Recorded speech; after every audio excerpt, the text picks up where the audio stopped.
बिहार सरकार या भारत सरकार जागरूकता के क्षेत्र में जो कि साइबर क्राइम होता है उस क्षेत्र में बहुत सारे प्रचार के माध्यम से विभिन्न विभिन्न तरीके से लोगों को सतर्क करने का कार्य करते हैं। लेकिन फिर भी लोग इनका शिकार हो ही जाते हैं। आज मैं आपको एक ऐसी सच्ची घटना के बारे में बताने वाला हूं जो कि हमारे सीमांचल एरिया का है।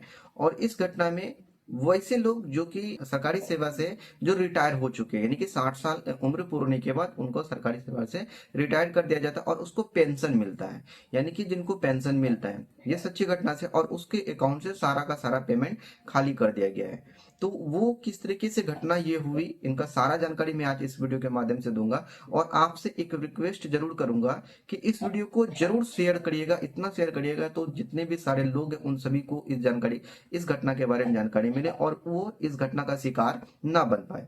हेलो दोस्तों, नमस्कार। मैं आपका दोस्त मोनू शर्मा स्वागत करता हूं अपने यूट्यूब चैनल इन्फोसिस शर्मा में।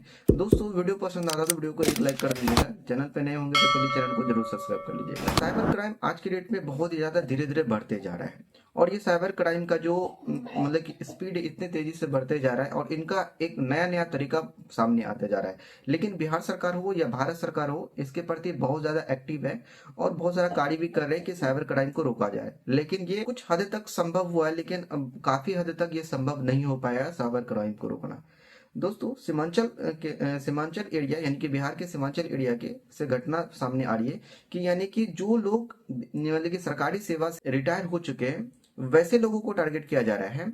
और क्या हो रहा है कि जो सरकारी सेवा से रिटायर हो जा रहे हैं तो उनका उम्र 60 साल हो जाता है।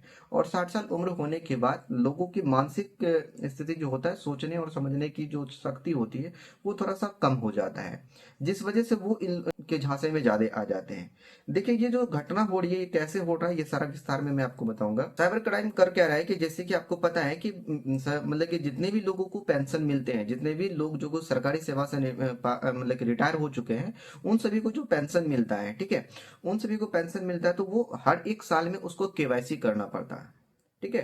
तो केवाईसी के नाम पे ये साइबर क्राइम हो रही है। साइबर क्राइम कैसे हो रही है, जैसे कि आपको पता है कि ये अभी का समय जो वो डिजिटल हो चुका है। सभी लोग फेसबुक, व्हाट्सएप यानी कि इंटरनेट से जुड़े हुए हैं, ठीक है, सोशल मीडिया से जुड़े हुए हैं और सभी का मोबाइल नंबर उनसे जुड़ा हुआ रहता है। तो वो क्या करते हैं कि वो मोबाइल नंबर के थ्रू से, आर्टिफिशियल इंटेलिजेंस के थ्रू से, वो आपके जो होता है यानी कि आपका जो ज्वाइनिंग तिथि होता है, आपका बीपीओ नंबर होता है, ठीक है, रिटायरमेंट जो तारीख होता है और जो पिछला केवाईसी किए थे उनका जो रेफरेंस नंबर होता है, आपका जो बैंक डिटेल होता है, वो सारा का सारा डिटेल जो होता है वो उन साइबर क्राइम वाले जो है निकाल लेते हैं। तो क्या करते हैं, वो निकालने के बाद वो आपको कॉल करते हैं। ठीक है, कॉल करने के बाद आपको बताया जाता है कि मैं फला बैंक से बोल रहा हूँ, यानी तो आपका जो ऑफिस है जहाँ पे आप केवाईसी करने के लिए जाते हैं वहां से बोल रहा हूँ। ठीक है, क्योंकि उनके पास सारा डिटेल रहता है और वो कॉल करके बताता है कि आपका जो भी नियुक्ति का जो तिथि था वो तिथि बताता है, आपका पिछला जो रेफरेंस नंबर था वो यानी कि केवाईसी जो किए थे 1 साल के लिए जो वैलिड होता है उसका नंबर बता देता है, रेफरेंस नंबर बता देता है।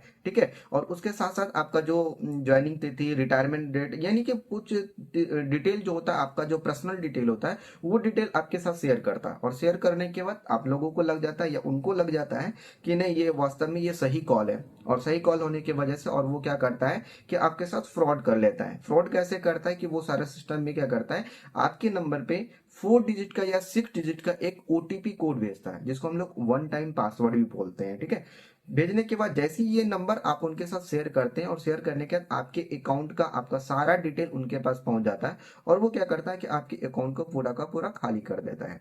दोस्तों, मैं आपको बता देता हूँ आप कि जो केवाईसी के लिए जो होता है, आज तक हमारे भारत सरकार हो गया या बिहार सरकार हो गए और या अन्य कोई भी सरकार जो होता है ना, कभी भी केवाईसी के लिए आपको ऑनलाइन कॉल या आपको कॉल में आपको नहीं किया जाता। आपको केवाईसी करने के लिए आपको हमेशा से आपको फिजिकल वे में जाकर के आपको केवाईसी करना होता है, चाहे आपका फिंगरप्रिंट के थ्रू से होता है या आपके आईरिस के थ्रू से होता है।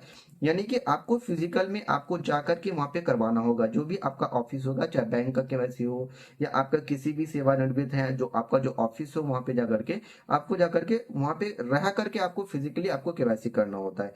ये इसलिए करवाना होता है क्योंकि अगर आप अपना जीवन प्रमाण पत्र नहीं देते हैं तो आपका क्या होता है, पेंशन आपका रुक जाता है। यानी कि ये आपको हर एक साल करना होता है। जैसे कि इस साल अगर आपने 5 मार्च को किया है तो अगले साल भी आपको 5 से 6 मार्च में जाकर के करवाना होगा। इससे सरकार को पता चल जाता है कि आपका जो है जीवन प्रमाण पत्र यानी कि आप जीवित हैं और आपको पेंशन देना होगा। ठीक है, तो इसके लिए उन्होंने क्या करता है कि ऑनलाइन कॉल करके आपसे फ्रॉड करता है, ऑनलाइन आपके कॉल करके वो सारा डिटेल बताता है और आपको उसको शेयर कर देते हैं। तो आपको कोशिश करना है कि आपका जो भी ऑनलाइन कॉल आता है, मोबाइल पे आपके नंबर पे कॉल आता है और इस तरीके का जो भी चीजें बताता है, तो आप उससे सावधान हो जाइए, उनको ब्लॉक कर दीजिए, या हो सके तो बगल में थाना जो भी होगा आपको वहां पे जाकर के रिपोर्ट कर सकते हैं। ठीक है, और आपसे रिक्वेस्ट यही है कि इस तरीके का जितने भी कॉल आते हैं उन सभी कॉल से आप सावधान रहिए। और रही बात की जो हमारे जो बुजुर्ग लोग होते हैं वो हमारे इंटरनेट के दुनिया से दूर रहते हैं, तो आप जो भी युवा लोग देख रहे हैं इन चीजों को, इस वीडियो को ज्यादातर लोगों के साथ शेयर करिएगा। अगर आपके कोई भी रिलेटिव हो सकता है, आपका जो भी होगा, तो फ्रेंड सर्कल में हो सकता है, उन सभी को जरूर शेयर कर दीजिएगा, ताकि लोग इन जो ये जो शिकार हो रहा है, साइबर क्राइम का जो शिकार हो रहा है, उस शिकार से बच सके। ठीक है, उम्मीद करते हैं ये वीडियो बहुत ही इंफॉर्मेशन लगा होगा। वीडियो पसंद आया होगा तो वीडियो को एक लाइक कर दीजिएगा, दोस्तों के साथ शेयर कर दीजिएगा। चैनल पर नए होंगे तो प्लीज चैनल को जरूर सब्सक्राइब कर लीजिएगा। चलो दोस्तों, मिलते हैं एक नई वीडियो में नई जानकारी के साथ साथ। तब तक के लिए जय हिंद, जय भारत।